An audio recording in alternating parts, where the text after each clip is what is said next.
নমস্কার বন্ধুরা, welcome to unicorn. ও ভাই, এসব কি শুনছি?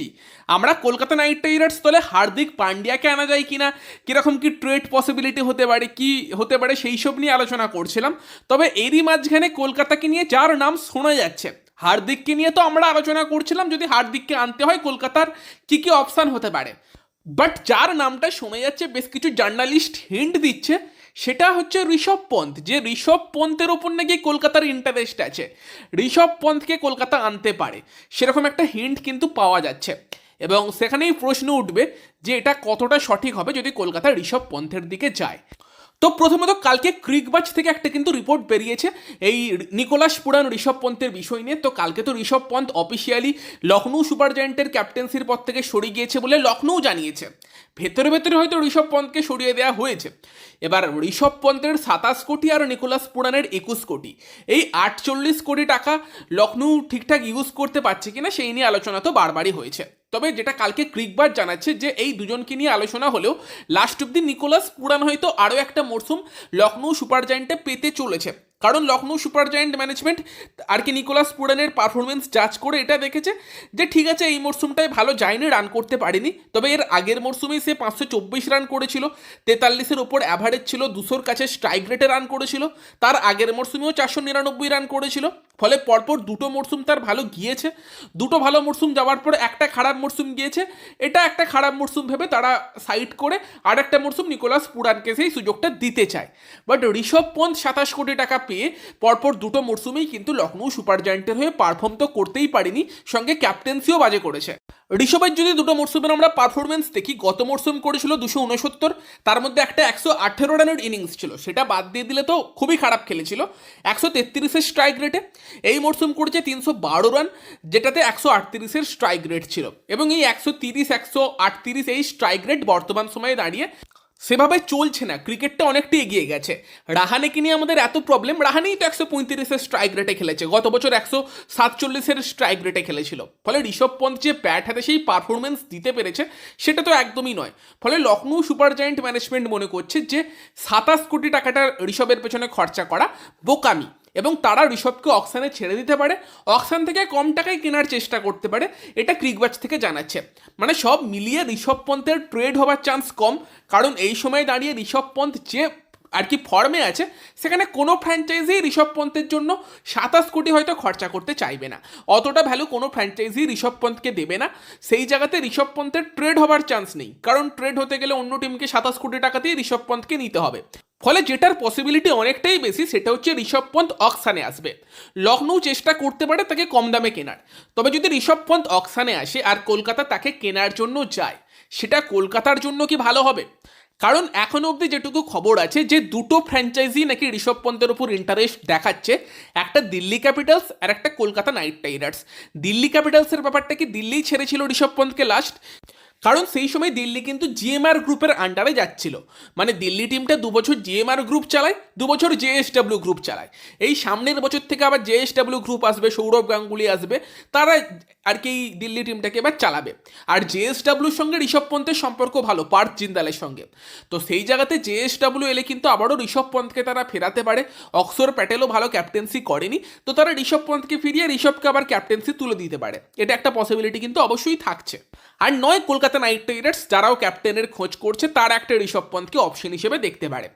তো এবার ব্যাপারটা হচ্ছে যে আমার যেটা পার্সোনালি মনে হয়, হার্দিক পান্ডিয়াও হয়তো বর্তমানে ভালো ক্যাপ্টেন্সি করেনি। বাট হার্দিকের ওপর আমার ইন্টারেস্টটা বেশি কেন? কারণ হার্দিক পান্ডিয়া আসে মানে সে একটা এমন স্কিল সেট নিয়ে আসবে যেটা রেয়ার, একজন ইন্ডিয়ান প্রপার অলরাউন্ডার। এবং হার্দিক নিজের ছন্দে থাকলে কি করতে পারে সেটা আমরা জানি, তার এবিলিটি আমরা দেখেছি। ফলে সেখানে হার্দিক ক্যাপ্টেন্সি কেমন করছে না করছে সেটার পাশাপাশি হার্দিক আসে মানে একটা সলিড ইন্ডিয়ান টি20 ব্যাটসম্যান আসছে, যে তোমার লোয়ার অর্ডারে কিন্তু রীতিমতো শক্তি প্রোভাইড করতে পারে। মানে হার্দিক এবং রিঙ্কু যদি ফিনিশিংয়ে থাকে, তুমি মানে ইন্ডিয়ার ওয়ান অফ দ্য বেস্ট দুটো ফিনিশারকে তোমার টিমে নিয়ে আসতে পারছো।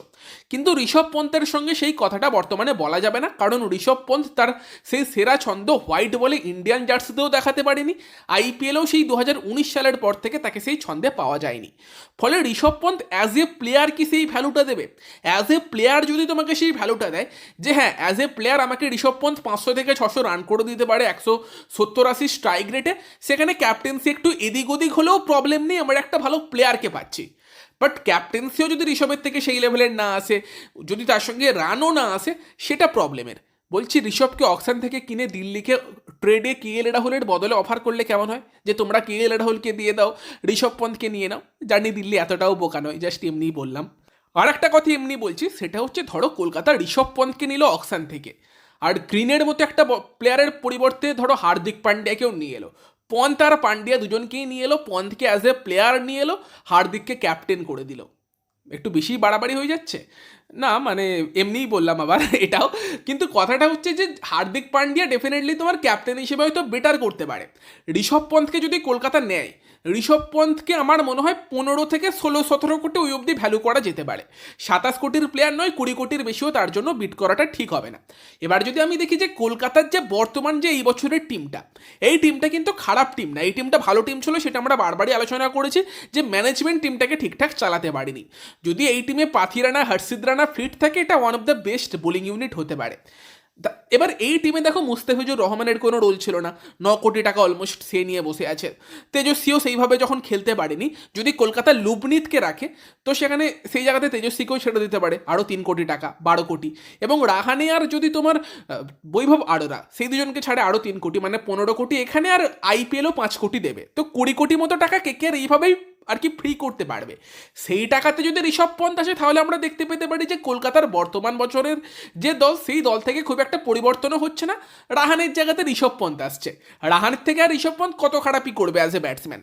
সেখানে ঋষভ পন্থকে টপ 3-তে যদি কলকাতা ইউজ করে, হয় ওপেন করিয়ে দিক ফিন অ্যালেনের সঙ্গে, অথবা 3-এ ইউজ করুক ফিন অ্যালেন, রঘুবংশী ওপেন করার পর, সেটা হয়তো ঋষভ পন্থের জন্য বেটার হবে। আর ক্যাপ্টেন্সিটা অন্য কাউকে দিক, ঋষভকে ফ্রিলি খেলতে বলুক। ঋষভের মধ্যে ট্যালেন্ট আছে, সেটা আমরা জানি, সেই নিয়ে কোনো সন্দেহ নেই।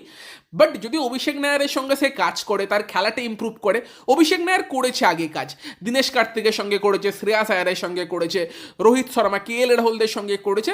যারা অভিষেক নায়ারের সঙ্গে কাজ করে, তাদের পুরনো ছন্দটা অনেকটাই ফিরে পেয়েছে, ভালো ছন্দে এসেছে।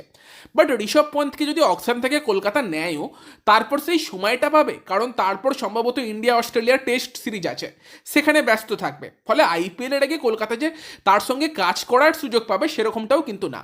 এবং সত্যি বলতে কি, ক্যাপ্টেন্সির কথা বললে ঋষভ পন্থ আমার মনে হয় অজিঙ্ক্য রাহানের থেকেও খারাপ ক্যাপ্টেন্সি করেছে। তবে তারপরও ঋষভ পন্থের কেরিয়ার এখনও শেষ হয়ে যায়নি। রাহানের বয়স 38, ঋষভ পন্থের বয়স 28। এই 28 বছরে এসেও অনেক ব্যাটসম্যান তাদের সেরা ছন্দে আসে।